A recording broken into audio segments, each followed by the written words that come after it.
"We'll take the suite. You're paying, right?" my mother-in-law declared as my parents and I checked into the hotel. "Mom's right. They should be comfortable," my fiancé added. Minutes later, my in-laws froze when my father said, "Just so you know."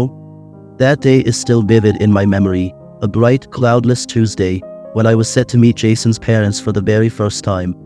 I had butterflies in my stomach, but I was also looking forward to it.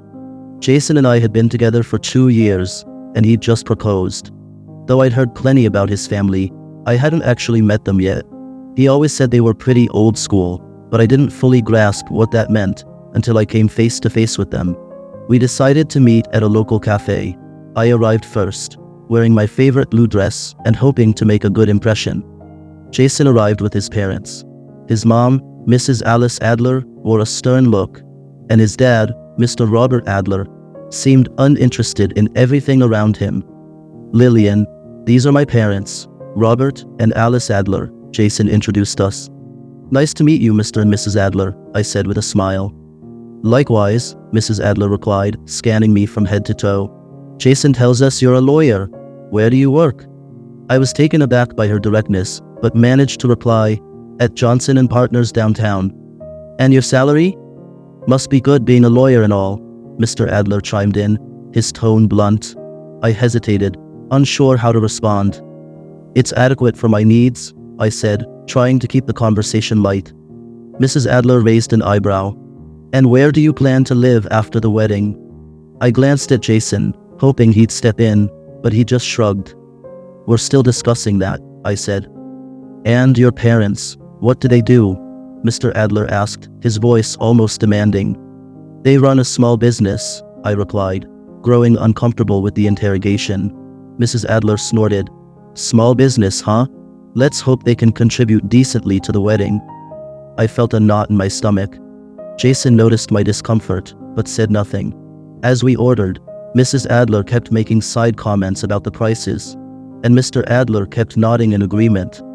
The whole meeting felt more like a business transaction than a family gathering. I remember thinking, is this what my future looks like?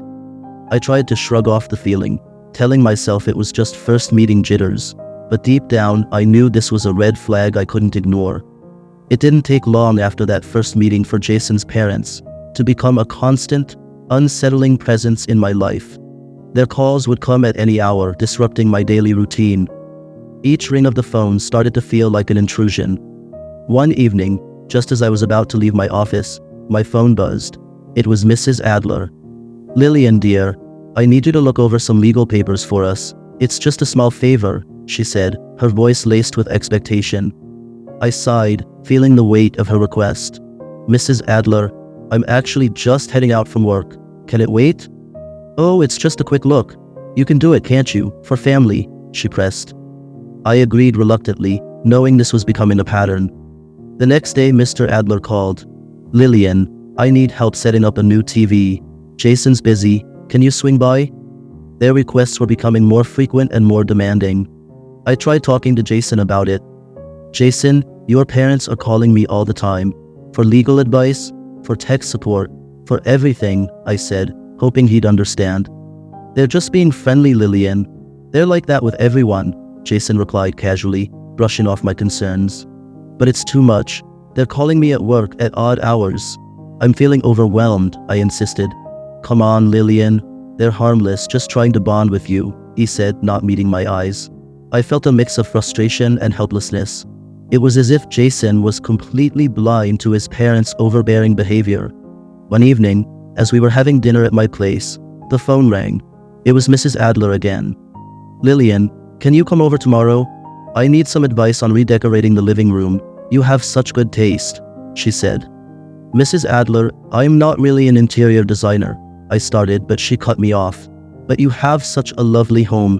I insist. We'll have lunch," she said, making it sound more like a command than a request. I hung up, feeling trapped. Jason just shrugged and said, "See, they really like you." But to me, it felt more like they were taking advantage of me, and Jason's indifference was only making it worse. I started to wonder if this was what my future with Jason would be like, constantly at the beck and call of his parents, with no support from him. It was a Friday evening when Jason suggested we go out for dinner with his parents. He chose a fancy restaurant downtown, the kind where you'd think twice before checking the prices on the menu. I had a hunch it wouldn't be a casual, relaxing dinner, and I was right. We arrived at the restaurant, and the Adlers were already there, scanning the menu. Mrs. Adler's eyes lit up when she saw the lobster and steak options. "Lillian, you simply must try the lobster here. It's divine," she exclaimed, her voice dripping with enthusiasm. I glanced at the menu and saw the price. It was more than I wanted to spend. But before I could respond, Mr. Adler chimed in. "Jason told us you're doing well at your firm. Surely a successful lawyer like you can afford a little splurge now and then," he said, his tone a bit too pointed. Feeling cornered, I smiled weakly and said, "Actually, I was thinking of something lighter. Maybe a salad." Mrs. Adler looked at me as if I had suggested something outrageous. "A salad? Nonsense. You're at one of the best restaurants in town. You must try their specialties." I felt uncomfortable, but decided not to argue. I didn't want to cause a scene. As we were eating, the conversation revolved around Jason and his achievements, with his parents occasionally throwing in a question or two about my work, but not really listening to my answers. Then came the moment of truth, the bill. Mr. Adler patted his pockets, and then looked at his wife with a feigned expression of surprise. "Oh dear, I think I left my wallet at home," he said, his voice a little too calm for someone who just dined lavishly on someone else's dime. Mrs. Adler joined in the charade. "Robert, how could you be so forgetful? I don't have mine either." I looked at Jason, expecting him to step in, but he just shrugged and mumbled, "I guess I forgot my card too." I couldn't believe it. Were they serious? It was clear this wasn't just forgetfulness. It felt more like a setup. With a sinking feeling, I pulled out my card and handed it to the waiter. Mrs. Adler smiled sweetly at me. "Thank you, dear. You're such a lifesaver." As we left the restaurant, I felt a mix of anger and disbelief. Was I just a walking wallet to them? And why didn't Jason say anything? With the wedding drawing nearer, it became increasingly clear that it was time for our parents to meet. Given all my experiences with Jason's parents, I was bracing myself for this encounter. I remember pacing in my living room, phone in hand, rehearsing how I'd break the news to my parents. I finally mustered the courage and called them. "Hey Mom, Dad, I think it's time you met Jason's parents," I said, trying to keep my voice steady. "Oh Lillian, we've been so excited about this. When can we meet them?" Mom's voice was a mix of enthusiasm and curiosity. I took a deep breath before adding a cautious note. "Just to give you a heads up, they're a bit, well, intense." Dad's voice came through with a chuckle. "Lillian, we've seen all sorts in our days. Don't you worry, we'll manage." His confidence was comforting, but I couldn't shake off my apprehensions. We decided on the Grandview Hotel, known for its pleasant ambiance and beautiful surroundings. It was a familiar place to me, which I hoped would provide a distraction if things got too intense. The next day, I mentioned the plan to Jason over breakfast. "So we're meeting at the Grandview Hotel this Saturday. I think it'll be nice for our parents to meet in a neutral, relaxed setting." Jason nodded, absorbed in his phone. "Sure, sounds good. I'll let my folks know." I spent the next few days in a whirlwind of preparation. I wanted to ensure everything was perfect, hoping it would help keep the peace. As the day grew closer, my nerves began to fray. I found myself obsessing over every little detail, from what I would wear to how I would steer the conversation away from any potentially sensitive topics. On the eve of the meeting, I lay awake, scenarios running through my head. What if Jason's parents said something offensive? What if my parents didn't like them? What if the whole lunch turned into a disaster? The morning of the meeting, I was a bundle of nerves. I chose a simple but elegant dress, hoping to strike the right balance between casual and formal. Jason, on the other hand, seemed completely unfazed by the significance of the day. "It's just lunch, Lillian. Everything will be fine," he said nonchalantly as he got dressed. His calmness did little to soothe my anxiety. If anything, it made me feel more alone in my concerns. I wondered if he truly understood how his parents' behavior had been affecting me, or if he was just choosing to ignore it. As we drove to the hotel, I went over the plan in my head. Keep the conversation light, avoid controversial topics, and try to ensure everyone gets along.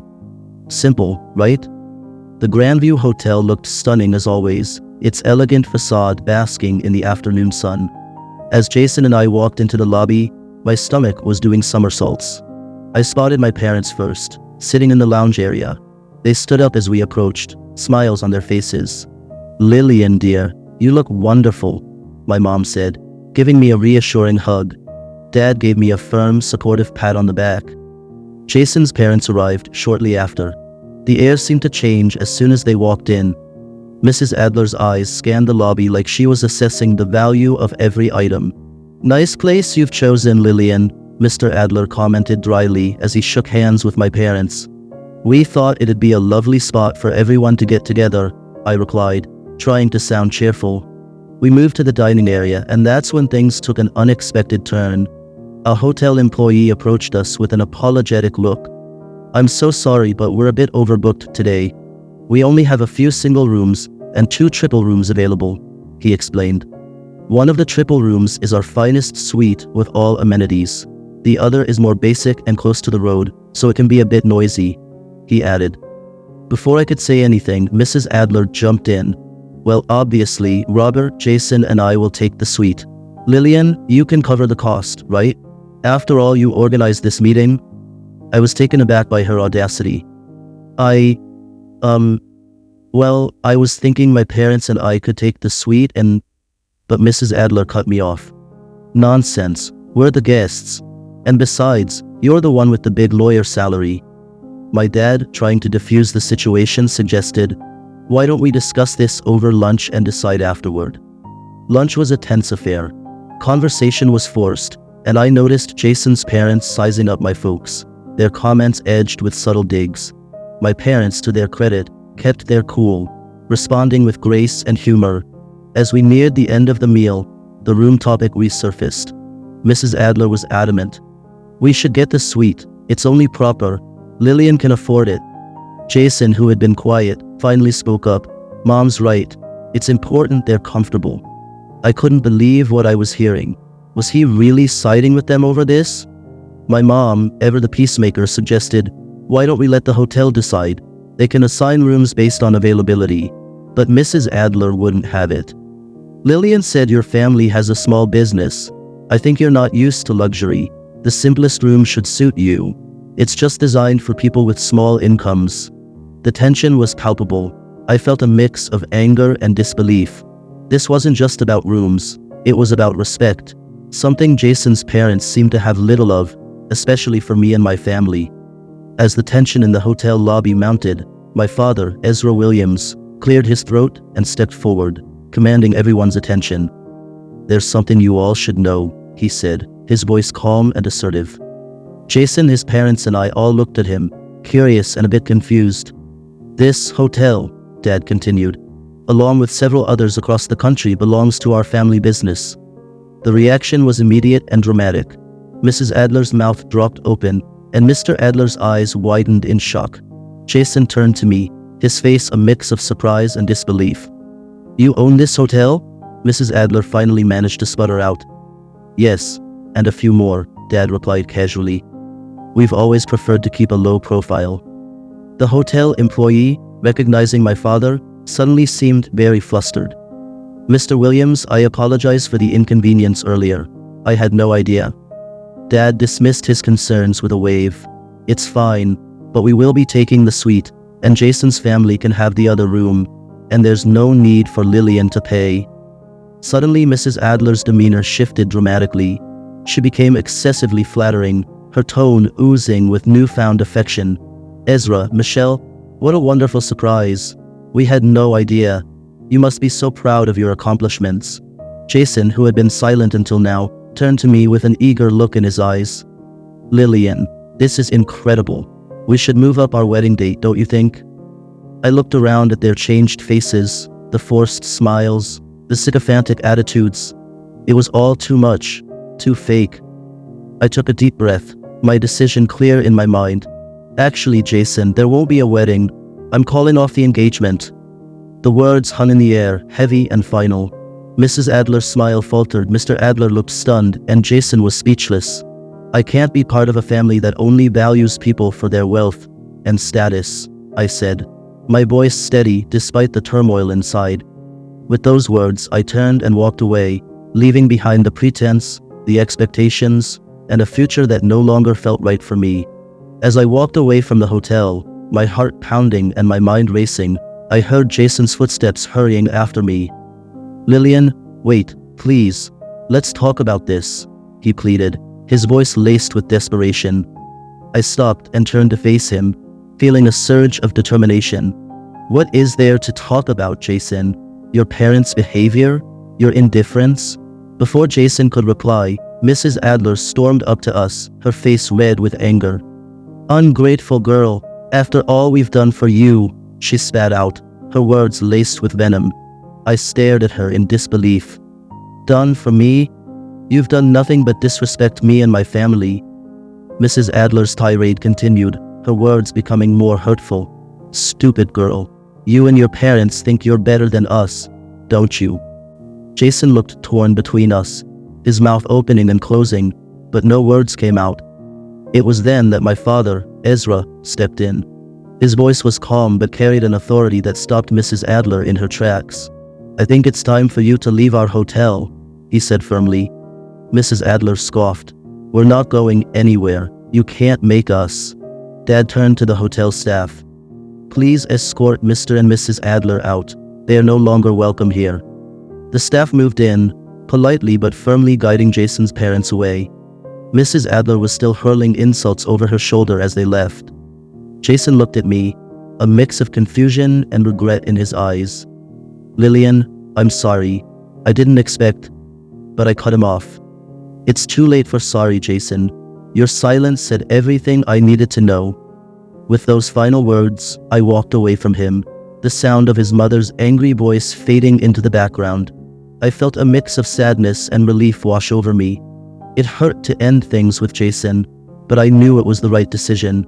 As I drove home, the weight of the day's events began to sink in. It was the end of one chapter, but the beginning of another. A chapter where I stood up for myself and refused to settle for anything less than what I deserved. The days following the breakup were a whirlwind of emotions. I oscillated between relief, sadness, and a newfound sense of freedom. The decision to end my engagement with Jason, though painful, felt like the first step toward a future where I respected my own worth. One evening, as I sat on my porch, my mom called. "Lillian, how are you holding up, sweetheart?" Her voice was full of concern. I took a deep breath, watching the sunset paint the sky in shades of orange and pink. "I'm doing okay, Mom. It's been hard, but I feel like it was the right decision." "You're stronger than you realize, Lillian, and we're so proud of you," she said warmly. I smiled, feeling a wave of gratitude from my supportive family. "Thanks, Mom. I don't know what I'd do without you and Dad." There was a brief pause before she spoke again. "You know, sometimes the end of one thing is just the start of something new, something better." Her words struck a chord in me. "You're right, Mom. This is a chance for a new beginning." In the days that followed, I threw myself into my work and spent time with friends who had been my pillars of strength. Their support was a constant reminder that I wasn't alone. One weekend, while having lunch with my best friend, Jenna, she said, "You know, Lillian, I think you did something many wouldn't have the courage to do. You stood up for yourself." I nodded, stirring my coffee. It was tough, but I realized I have to be true to myself. I can't be in a relationship where I'm not valued. Jenna smiled, raising her glass. "To new beginnings and self-respect.